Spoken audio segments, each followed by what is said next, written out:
लखनऊ शहर का जून का महीना था। गर्मी की तपिश जैसे सड़कों पर धुएं की परत बनाकर सबको झुलसा रही थी। शहर का सबसे चर्चित थाना था गौतम नगर थाने। इसी थाने का चार्ज संभाले हुए थे एसपी अरविंद शुक्ला। तेज आवाज, वर्दी में दमकती अकड़ और चेहरे पर सख्ती का रौब। अरविंद शुक्ला ने पुलिस सेवा में लगभग 18 वर्ष गुजारे थे। वो अपने काम के प्रति समर्पित थे, लेकिन उनका रवैया बेहद रूखा और तानाशाही बन चुका था।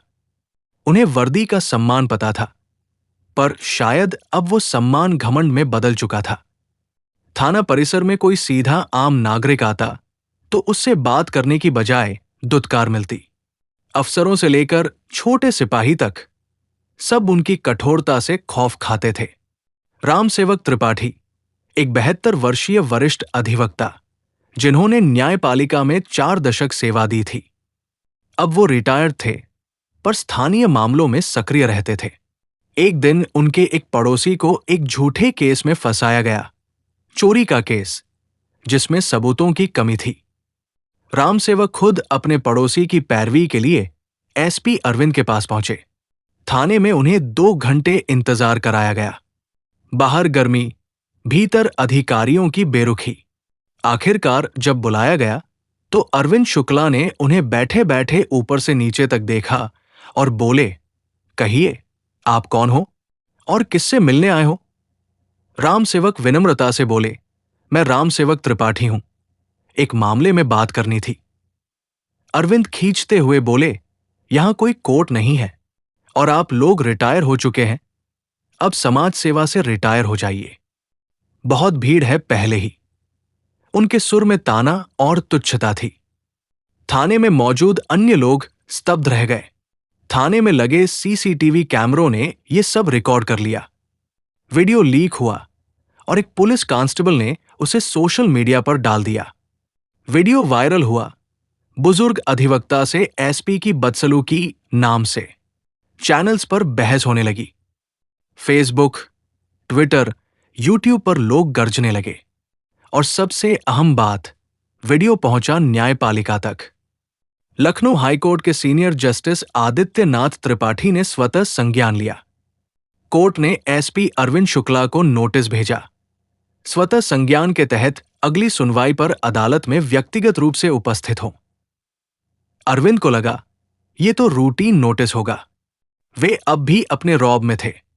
उन्होंने अपने डीआईजी से बात की, लेकिन कोई सहायता नहीं मिली। उन्हें साफ कह दिया गया कि अदालत के आदेश सर्वोपरि है। अदालत में भीड़ थी। मीडिया, वकील, वरिष्ठ जज, स्टाफ, सबकी निगाहें कोर्ट रूम नंबर 5 पर टिकी थी। अरविंद कोर्ट में आए, सिर ऊंचा, चाल में वही रौब। लेकिन जैसे ही उन्होंने न्यायाधीश आदित्य त्रिपाठी की आंखों में देखा, उन्हें पहली बार एहसास हुआ कि ये जगह उनका थाना नहीं है। यहां शब्दों की नहीं, सच्चाई की अदालत लगती है। जज ने कहा, आप जानते हैं आपके सामने कौन खड़ा था उस दिन? कोई आम आदमी नहीं। वो व्यक्ति न्यायपालिका के मूल स्तंभों में से एक है। आपने उन्हें अपमानित किया। क्या आपको लगता है कि वर्दी आपको दूसरों की गरिमा छीनने का अधिकार देती है? अरविंद ने कहा, मुझे अफसोस है अगर उन्हें बुरा लगा, पर मेरी नीयत बुरी नहीं थी। जज ने मेज पर हाथ मारा। यह अफसोस नहीं, प्रशासनिक अहंकार है। जज ने 3 आदेश दिए। 1. 15 दिन की अनिवार्य निलंबन अवधि के साथ मानवाधिकार प्रशिक्षण लें। 2. अधिवक्ता रामसेवक त्रिपाठी से सार्वजनिक मंच पर माफी मांगे। 3. पूरे पुलिस स्टाफ के साथ संवेदनशीलता व प्रशिक्षण कार्यशाला अटेंड करें। अरविंद जब घर लौटे तो पत्नी और बेटी ने पूछा, पापा, वर्दी है या सत्ता? उनकी आंखें भर आई। मानवाधिकार आयोग के ट्रेनिंग सेंटर में उन्हें वो सिखाया गया जो सेवा में 18 वर्षों में उन्होंने कभी महसूस नहीं किया था। उन्होंने पुलिस की कार्यशैली में मानवीयता को समझा। 15 दिन बाद वो जब लौटे तो नए रूप में। उन्होंने थाने में नया सिस्टम लागू किया। बुजुर्गों, महिलाओं और विकलांगों के लिए अलग सुविधा, ऑन स्पॉट शिकायत रजिस्ट्रेशन और हर सप्ताह जन सुनवाई। 6 महीने बाद एक सार्वजनिक मंच पर उन्होंने राम सेवक त्रिपाठी के सामने हाथ जोड़ दिए। बोले, सर, उस दिन मैंने नहीं, मेरे घमंड ने बोल दिया था। आज वो घमंड मर चुका है।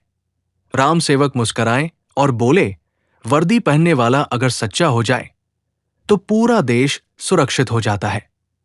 जज आदित्य त्रिपाठी ने एक समारोह में अरविंद को सम्मानित किया। बोले, हर वो व्यक्ति जो अपनी गलती माने और सुधरे, समाज के लिए प्रेरणा है। अंतिम संदेश, वर्दी आपको अधिकार देती है, लेकिन उसका दुरुपयोग आपका सम्मान छीन सकता है। न्याय के मंदिर में रौब नहीं, चरित्र की परीक्षा होती है। इसी ही स्टोरी सुनने के लिए चैनल सब्सक्राइब करें।